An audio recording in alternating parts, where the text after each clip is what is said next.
NCA Banque Côte d'Ivoire se porte très bien, ainsi que l'attestent les dernières publications qui ont été faites, qui sont relatives aux performances semestrielles et aux performances du troisième trimestre 2021.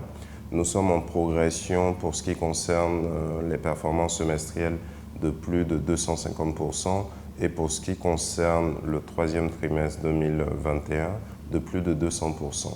Avec pour le semestre un résultat bénéficiaire de plus de 10 milliards et pour le troisième trimestre un résultat bénéficiaire qui est d'environ 15 milliards.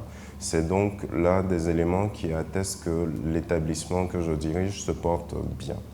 Vous faites référence à des informations qui circulent sur les réseaux sociaux depuis le début de la semaine. Il est bon de rappeler qu'à la base, c'est une publication de presse internationale qui a fait la compilation d'un certain nombre d'informations, reprises partiellement, informations bien souvent infondées, qui aboutissent à la conclusion selon laquelle NCA Banque Côte d'Ivoire ne se porterait pas bien. Je tiens à préciser les choses. Je vais commencer par la situation du siège social, qui est l'élément d'information qui crée le plus d'émoi et qui est de nature à perturber la confiance qui nous lie à nos partenaires. Il faut savoir que nous sommes propriétaires du siège social que nous occupons au Plateau. Ce siège social est un siège social historique qui a d'abord été celui de la BIAO avant d'être celui de NCA Banque Côte d'Ivoire. Depuis 2012, nous avons engagé un vaste programme de développement du réseau qui nous a conduit à passer d'une trentaine d'agences à maintenant 84 agences reparties sur tout le territoire. Ce développement répondait à une volonté de proximité avec notre clientèle et il s'est accompagné d'un quasi-doublement des effectifs de la banque.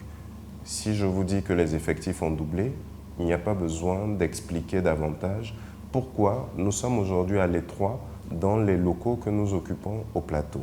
Le conseil d'administration a pris conscience de cette situation et a autorisé NCA Banque Côte d'Ivoire à entamer les travaux de construction d'un nouveau siège dans la commune de Cocody, et ce depuis 2019.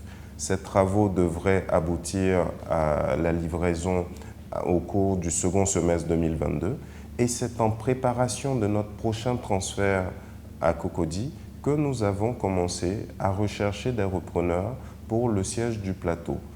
Vous vous doutez bien que faire un nouveau siège pour plus de 1000 salariés, c'est un investissement lourd.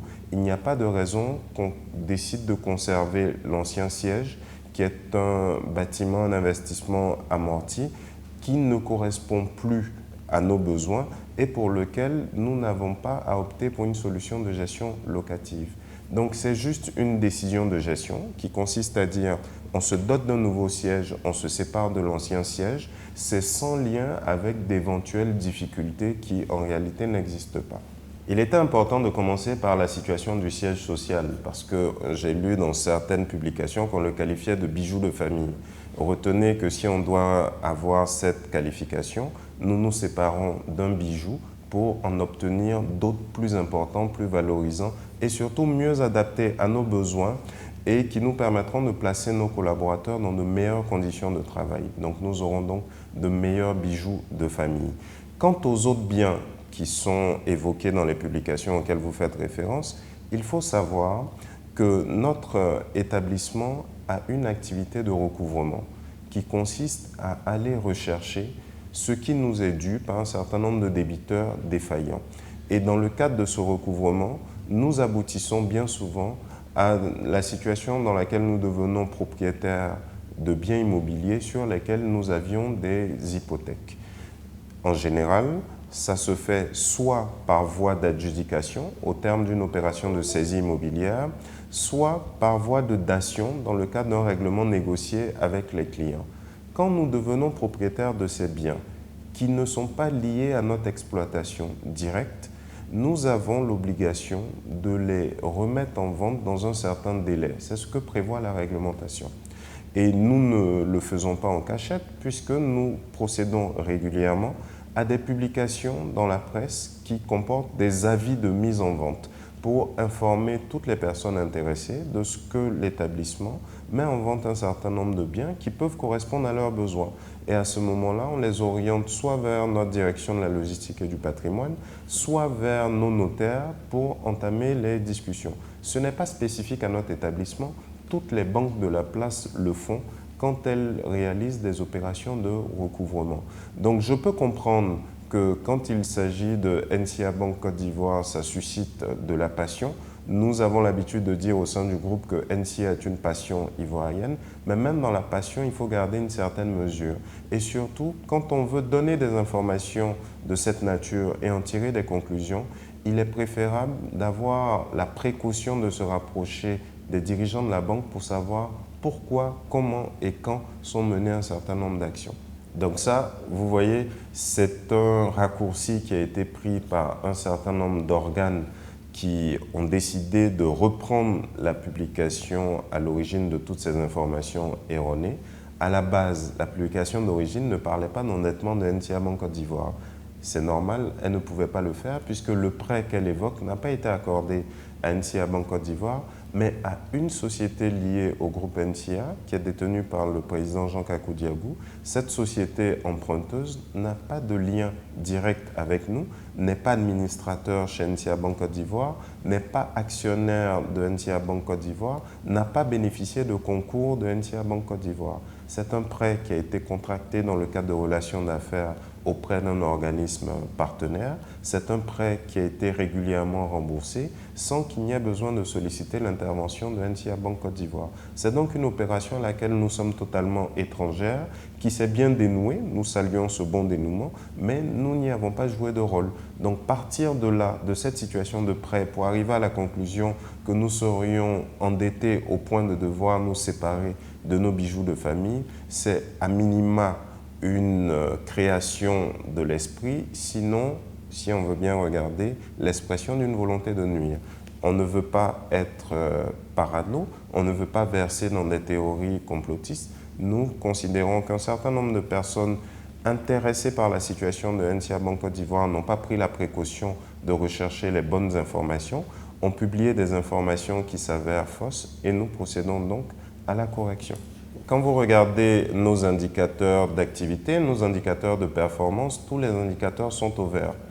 Et les analystes financiers, la presse financière, les spécialistes du secteur bancaire observent que NCA Banque Côte d'Ivoire est sur une tendance très favorable qui s'explique par le nouveau modèle de banque approuvé par le conseil d'administration et qui s'explique aussi par le déploiement d'une nouvelle organisation interne qui nous permet de mieux maîtriser le risque de crédit, mieux maîtriser le coût net du risque, d'être plus performant sur le recouvrement, d'avoir des crédits de meilleure qualité au profit de toute la population. Donc il est curieux de voir que dans cette phase positive que nous traversons, on puisse vouloir dire que nous avons des difficultés au point de devoir vendre un certain nombre d'actifs, c'est purement et simplement mensonger. Il faut savoir que le groupe NCA est un groupe qui, à l'origine, est un groupe d'assurance, qui s'est diversifié par la suite dans différents secteurs d'activité, dont la banque, l'immobilier, les nouvelles technologies, les services financiers. À la base, Tchekbao était une SCI qui a été transformée en SA. C'est une entité détenue par certaines sociétés du groupe. NCA Banque Côte d'Ivoire ne fait pas partie de ses actionnaires. Tchekbao a eu pour mission de réaliser un certain nombre de promotions immobilières qui se sont bien dénouées. Le groupe a considéré que la mission confiée à Tchekbao était arrivée à son terme et qu'il était préférable de se recentrer sur son cœur de métier qui est l'assurance d'une part, la banque et les services financiers d'autre part. Et le groupe a décidé de faire cesser les activités de Tchekbao en vue d'une prochaine dissolution. C'est aussi simple que ça. Tchekbao est en mission, la mission de Tchekbao est arrivée à son terme. Nous nous orientons différemment en décidant de nous recentrer sur le cœur d'activité du groupe, l'assurance et la banque. Je voudrais profiter de l'occasion que vous nous offrez pour rappeler qu'en 2015, en 2018 et en 2021, NCA Banque Côte d'Ivoire a été lauréat de prix d'excellence. En 2018, nous avons été lauréats du prix d'excellence du meilleur établissement bancaire de Côte d'Ivoire. En 2015 et 2021, nous avons été lauréats du prix d'excellence de la meilleure entreprise pourvoyeuse d'emploi.